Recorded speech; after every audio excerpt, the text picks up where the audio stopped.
5 तरीके जिनसे आप अपने शुगर का स्पाइक कम कर सकते हैं। अगर आप मेरे जैसे हॉलिडे पे हैं, मैं अभी लेक मस्किको के बैंक्स पे हूँ और चारों तरफ आपको high glycemic index, high calorie dense, ultra processed factory में बने हुए खाने हैं। तो 5 तरीके कैसे हैं जिनसे आप अपने शुगर के स्पाइक को कम कर सकते हो। मैं एक डॉक्टर हूँ जो अभी हार्वर्ड में एक post graduate certificate in nutrition में एनरोल्ड है। अगर आप चाहते हैं कि एक फिजिशियन को फॉलो करें जो आपको साइंटिफिकली वैलिडेटेड इन्फॉर्मेशन देगा न्यूट्रिशन एंड हेल्थ पे, तो फॉलो ज़रूर करें। पहला टिप यह है कि सिंपली लो ग्लाइसेमिक इंडेक्स फूड्स को चूज़ करें। आप एक चार्ट कहीं से भी गूगल पे ढूंढ सकते हैं ग्लाइसेमिक इंडेक्स ऑफ फूड के लिए।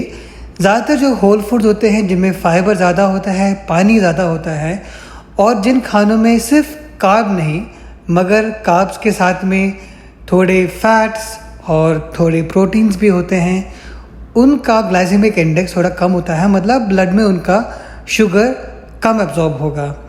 अगर आपको होल फूड या आर्टिफिशियल फूड के बीच में चूज़ करना है तो ज़रूर होल फूड को चूज़ करें क्योंकि उससे आपका शुगर कम स्पाइक होगा।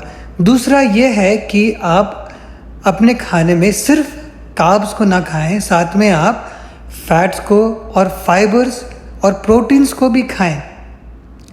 इससे ये होगा कि आपका शुगर एब्जॉर्प्शन स्लो डाउन हो जाएगा।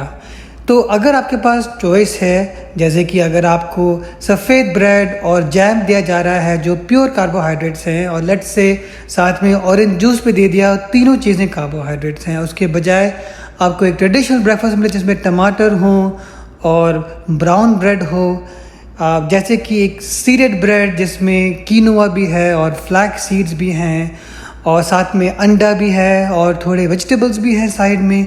तो ऐसे एक ट्रेडिशनल मील से आपका शुगर स्पाइक ब्लंट हो जाएगा, कम होगा कंपेयर टू एक प्योरली रिफाइंड कार्बोहाइड्रेट मील से।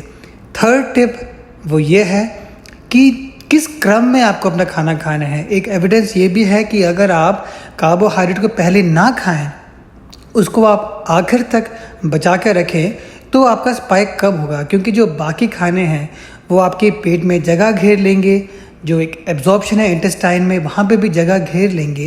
पर्टिकुलरली फाइबर जो होता है उससे शुगर सोक अप हो जाता है, वो एब्जॉर्ब नहीं हो पाता आपके ब्लड स्ट्रीम में। सिमिलरली जैसे फाइबर कोलेस्ट्रॉल या फैट को भी सोक कर लेता है और आपका कोलेस्ट्रॉल ब्लड में कम होता है जब आप फाइबर ज़्यादा खाते हैं। हम में से कुछ ऐसे हैं जिनको मीठी चीज़ खाने का बड़ा शौक़ है। हम जब बफ़े जाते हैं तो मन ऐसे करता है कि सीधे हम अपनी स्वीट एपेटाइज़र्स और स्वीट डेजर्ट्स की तरफ जाएं, मगर थोड़ा आप पेशेंस रखिए, डेजर्ट्स को, स्वीट चीज़ों को बाद में खाइए। पहले अपने सैलड्स खा लीजिए, पहले अपना फाइबर खा लीजिए, थोड़ा प्रोटीन और फैट भी पहले ले लें और जो कार्बोहाइड्रेट फूड्स हैं, खासकर जो मीठे फूड्स हैं, उनको आप बाद में खाएंगे तो इससे आपका शुगर का स्पाइक कम होगा। चौथा टिप ये है कि अब आपने सारे अच्छे काम किए, सैलड को भी आपने खाया पहले, तो उस सैलड में थोड़ा एसिडिक फूड जैसे कि विनेगर को भी जोड़ लें। ये साइंटिफिक एविडेंस है कि एंजाइम सलाइवरी एमिलेज इनहिबिट होता है एसिडिक एसिड से और इससे आपका sugar spike up to 30% blood stream में कम हो जाएगा। तो इस सैलड में थोड़ा विनेगर जोड़ दें, या अगर आपको कुछ पीना है तो एप्पल साइडर विनेगर पी सकते हैं। शायद नींबू का अचार खा लें खाने के साथ, जिसमें विनेगर अक्सर होता है, एसिडिक एसिड भी होता है। या अगर आपको कुछ पीना है एसिडिक तो नींबू का पानी पी लें, सादे नींबू का पानी। इससे भी आपका शुगर का एब्जॉर्प्शन आपके मील के साथ कम हो जाएगा। चलिए, आपने एक अच्छा मील लिया, लो ग्लाइसेमिक इंडेक्स, उसमें आपने थोड़ा विनेगर या नींबू का जूस या नींबू का अचार जोड़ा। आपने ये भी चूज़ किया कि जो नॉन कार्ब्स हैं और फाइबर्स हैं उनको आपने पहले खा लिया। एक और चीज़ ध्यान रखें कि आपको एक्सरसाइज भी करनी बहुत ज़रूरी है। थोड़ा वॉक के लिए जाइए, खाने के बाद एक्सरसाइज कर लीजिए, क्योंकि जो आपके मसल्स होते हैं वो शुगर को सोक अप करते हैं और इससे खून में शुगर की मात्रा कम होती है, मगर इसके लिए आपको इंसुलिन की ज़रूरत नहीं पड़ती। यह एक इंसुलिन इंडिपेंडेंट मैकेनिज्म है, इसलिए थोड़ा जेंटल वॉक भी अगर आप कर लेंगे खाने के बाद तो इससे भी आपका शुगर का स्पाइक कम होगा।